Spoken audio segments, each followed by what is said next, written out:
7월 8일 생생 주식입니다. 지수가 과열 구간의 해소를 거치면서도 강한 면모를 보여주고 있죠. 첫 번째는 악재보다는 호재에 아직은 더 민감하게 반응을 하고 있다는 점. 그 다음에 둘째는 현재까지로 놓고 볼 때 가격 조정보다는 기간 조정으로 과열을 해소하고 있다는 점, 이러한 측면에서 강한 면모를 보여주고 있다, 이렇게 봐야 되겠죠. 자, 미국 증시의 조정, 그리고 삼성전자의 어닝 쇼크가 있었지만 트럼프의 한국에 대한 상호관세 발효 시점을 연기해주는 그러한 부분이 오히려 더 호재로 작용하면서 오늘 지수의 상승을 이끌었다, 이렇게 볼 수 있는 거고요. 자, 삼성전자 같은 경우를 놓고 볼 때 2분기 영업이익의 잠정치가 4조 6천억 원이 나왔어요. 시장 전망치인 6조 원대 대비로도 대폭 낮은 그러한 실적 수치가 나왔죠. 삼성전자 측에서는요, 메모리 분야 재고자산 평가 충당금 등의 일회성 비용 반영 때문이다라고 했는데요. 엔비디아의 이제 HBM3E 12단의 어떤 납품을 갖다가 제때 하지 못하다 보니까 이와 관련된 재고가 쌓였던 것으로 알려지고 있고요. 관련해서 이 제품에 대한 공급이 어차피 어렵거나 또는 기존 예상 가격 이하로 예상되기 때문에 이와 관련된 어떤 비용 처리가 필요했던 부분, 이 부분을 이번 2분기에 비용으로 처리했던 것 같고요. 그 규모가 대략 1조 원가량 되는 것으로 일단 이렇게 소문이 돌긴 했어요. 메모리 가격이 상승을 하고 있다는 점, 그 다음에 이번 6월의 그 수출 지표 내용으로 놓고 보더라도 DDR4, 그 다음에 DDR5 이런 쪽에서 모두 가격이 상승을 이어가는 그런 모습을 보여줬죠. 그 다음에 모바일과 디스플레이 이쪽에서의 어떤 성수기 진입에 따른 2분기 실적 바닥론이 나오고는 있어요. 그러니까 앞으로 2분기보다는 좋아질 거다, 이런 2분기 실적 바닥론이 나오고는 있는데, 궁극적으로는 HBM3E 12단에 엔비디아 쪽으로는 블랙웰 울트라 이쪽으로 공급에 진입에 성공을 해야 됩니다. 이를 위해서는 결국 엔비디아의 퀄 테스트를 통과를 해야 되겠죠. 그 다음에 HBM4 같은 경우는 하반기에 이제 샘플을 제공을 할 텐데, 이와 관련된 인증에서 일단 통과를 일단 하면서 양산을 갖다가 만들어 갈 수 있는 그런 기반을 성공적으로 확보를 해 들어가 줘야 됩니다. 또한 TSMC에 빼앗긴 이러한 파운드리 쪽, 이러한 쪽에서도 수익성의 개선을 어쨌든 찾아 나가야 돼요. 바로 이러한 부분이 가시화되지 않으면 어렵다는 거죠. 일단 지금은 삼성전자 같은 경우는 실적이든 주가든 HBM에 대한 어떤 실기, 이쪽에 대한 후폭풍으로 지금 그 영향을 받아 나가고 있는 과정이기 때문에 결국에는 HBM에서 돌파구를 찾아야 돼요. 뭐 오늘도 3조 9천억 원의 자사주 추가 매입 이런 얘기들 했지만은, 이러한 자사주 매입 이런 거 갖고는 제한적인 주가 방어 수단밖에 안 됩니다. 결국에는 HBM에서 결국 돌파구를 찾아 나가야 돼요. HBM에서 문제가 됐기 때문에 HBM에서 결국은 돌파구를 찾아 나가야 된다, 이렇게 봐야 되는 거죠. 삼성전자는 이게 결국은 관건이다 라고 여전히 우리는 봐야 되겠고요. 삼성전자에 대한 주가를 놓고 볼 때는 일단 3월 고점이었던 62,000원 이 이하로 내려와서 지금 매물 공방입니다. 따라서 일단 두 가지예요. 하나는 일단 최소한 6만 원은 지키면서, 6만 원이라는 거는 우리가 아래면 또 다시 가격 조정을 기간 조정으로 다시 들어가 버리기 때문에 이러면 안 되죠. 그러니까 6만 원을 지지하면서 매물을 소화를 해줘야 되고, 되도록 빠르게 6만 2천 원 위로 다시 돌파 안착해 들어가 줘야 된다. 그래야만 주가가 어느 정도 바닥권에서 향후를 기대하면서, 당장은 안 좋지만 향후를 기대하면서 어느 정도 점진적인 회복을 시도해 나갈 수 있는 그러한 기반이 만들어진다, 이런 관점을 보면서 우리가 체크를 해야 될 거예요. 삼성전자 실적이 좋지 않은 만큼 역으로 SK하이닉스는 실적이 더 좋아질 것이다 라는 관점. 그러면서 SK하이닉스는 역으로 오늘 4%대 상승을 시도를 했습니다. 완벽하게 영업이익 측면에서 SK하이닉스는 삼성전자를 추월해서 지금은 호실적을 나타내고 있는 그런 과정인데, HBM4에서는 만약에 삼성전자가 반격에 성공한다면 조금 달라질 수 있어요. 그 부분은 다음 시간에 제가 다시 한번 말씀을 드리도록 하겠습니다. 그리고 지수와 관련해서 우리가 놓고 보면 지금 완벽한 박스권 등락을 보이고 있어요. 자, 보시면 고점은 이쪽이고요. 저점은 이쪽입니다. 자, 이 구간에서 지금 보시는 대로 왔다 갔다 왔다 갔다 이렇게 하고 있어요. 근데 이 폭이 거의 90포인트에 달하기 때문에 왔다 갔다 하는 과정에서 이 폭이 크기 때문에 우리가 변동성을 좀 크게 느끼죠.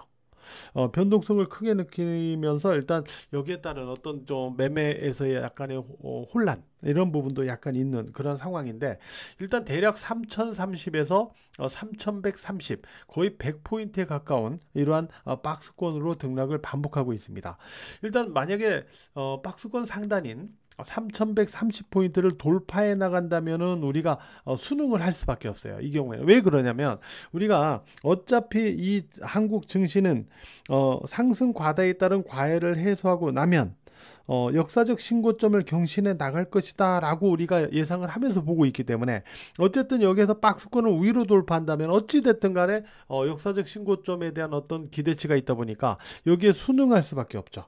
뭐 그 시점에서는 3130의 박스권 상단을 돌파하는 그 흐름을 견인하는 종목들이 주도 시세다 라고 보고 그쪽을 일단 우선적으로 파고들 수밖에 없어요. 그러나 지금 보면 코스피 지수를 놓고 볼 때, 자, 월봉 차트로 보면은 5월 이평선하고의 이격이 있죠. 자, 5월 이평선하고의 이격이 지금 좀 벌어져 있는 상태입니다. 그리고 주봉으로 놓고 보면은 현재 위치에서 20주선 위치하고 이격이 많이 벌어져 있어요. 그래서 추세적인 이격도를 감안한다면은 여기에서 바로 이 박스를 뚫고 올라가서 역사적 신고점을 경신하기보다는 좀 더 박스권의 등락을 좀 더 유도하지 않을까라고 보는 게 현재로서는 좀 더 맞지 않느냐 라고는 생각을 하고 있어요. 만약에 박스권 등락을 추가로 계속 이어나갈 경우에는 이 박스권 내에서는 섹터별 순환매가 계속 나오고 있다는 점, 그리고 매물 소화를 거치면서 조정을 보였던 기존 주도주들이 어느 정도 빠진 상태에서는 다시 대반등을 시도하거나 기술적 반등을 시도하는 개념이 있다는 거, 이러한 부분을 이 박스권 등락 과정에선 좀 염두하면서 우리가 봐줘야 될 것 같고요. 자, 오늘 같은 경우에는 조선주에서 일단 삼성중공업 같은 종목이 좀 상승을 했죠. 일단 한미 안보실장 협의에서 한미 간의 어떤 조선 쪽과 관련된 긴밀한 협력 이런 부분을 계속 합의를 했다. 또 이런 얘기가 또 나오면서 오늘 조선주 쪽이 올라갔고, 또 삼성중공업이나 한화오션 그리고 HD 한국조선해양 이런 쪽에 조선 3사 쪽에서의 2분기 실적이 상당히 양호하게 나올 것이다 라고 하는 전망, 이런 부분들이 일단 좀 반등 쪽에 모멘텀의 역할을 했는데, 삼성중공업 같은 경우는 일단 오늘 21 이평선을 넘겨서 끝났죠. 여기서 21 이평선을 넘기어서 지지로 전환을 만약에 해준다면은 이 하방의 이 흐름이 여기서 브레이크가 걸리는 패턴이 되어버리거든요. 그래서 일단 삼성중공업 같은 경우는 21 이평선을 과연 다시 하향하지 않고 지지로 유지하는 모습이 가능할지, 이거를 우리가 확인해 봐야 될 것 같고, 그 다음에 금융주 쪽이 오늘 강했는데 키움증권이나 삼성증권, 그 다음에 대신증권, 이러한 키움증권, 삼성증권은 기존의 증권주 흐름을 주도했던 종목들이죠. 이런 종목들이 대반등하면서 상승세를 보였고요.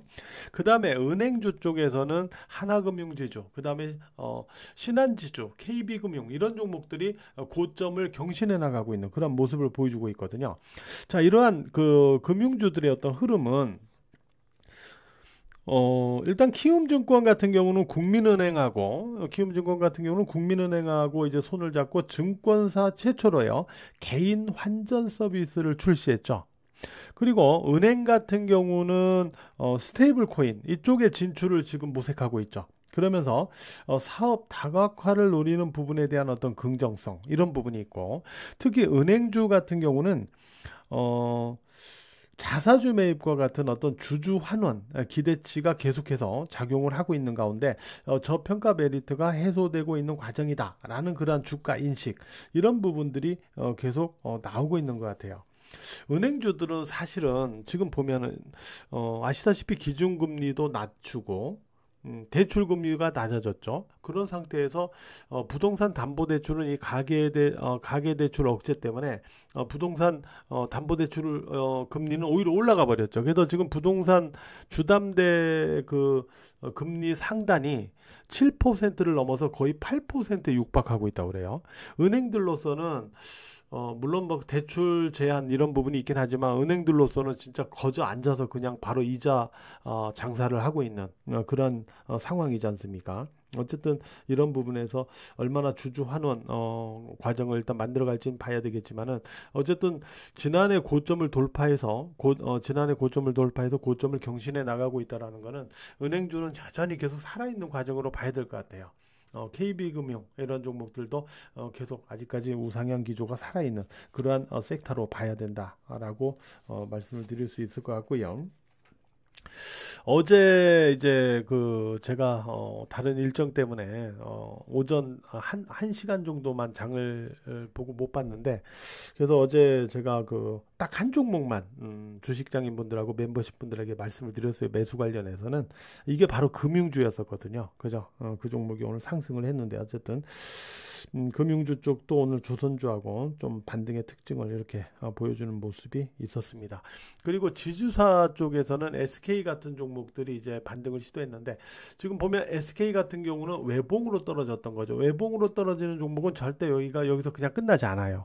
대반등 시도가 있긴 합니다. 있긴 한데 우리가 보면은 지금 월봉 기조로 놓고 보면은 일단 7월 달에 양봉에서 윗꼬리가 나오는 종목들이 어느 정도 밀리면 다시 대반등하기가 좀 더 수월하고요. 음봉에서 밑꼬리가 달리는 종목은 시가를 그러니까 이번 달에 시가를 7월 1일의 시가죠. 시가를 회복할 수 있느냐가 중요합니다. 만약에 시가 회복해서 양봉으로 전환되지 못하면 밑꼬리에서 물량을 약간 줄여줘야 되는 경우도 있거든요.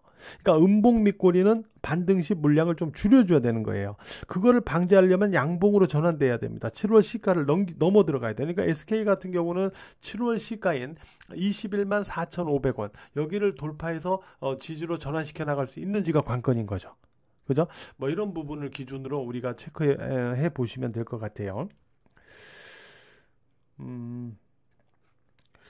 자, 90포인트, 거의 100포인트 박스권 등락 변동성이 나오다 보니까 매매 여건이 조금 까다로울 수도 있어요. 그 다음에 3100포인트를 최초 돌파할 때의 많은 종목들의 어떤 상승 기조 패턴과 비교할 때 지금 3100포인트 넘길 때는 많은 종목에서 단기 패턴은 조금 무뎌져 있거든요. 그런 상태에서 대반등 내지 기술적 반등을 시도하는 그러한 어떤 흐름 속에서 오늘 3100포인트를 다시 넘기는 그러한 흐름이 나타났는데 그러다 보니까 다소 매매 종목 선별에 있어서 조금 까다로운 그러한 부분은 있겠지만은 어차피 이런 부분을 극복을 하면서 우리가 매매를 해 나가 볼 수밖에 없어요. 저도 이런 과정이 나올 때는 약간 단기적으로는 약간 좀 고민일 때가 있어요. 그러나 이런 부분을 결국은 극복하면서 우리가 가줘야 됩니다. 자, 오늘 하루도 매매하시느라고 모두 고생 많으셨어요.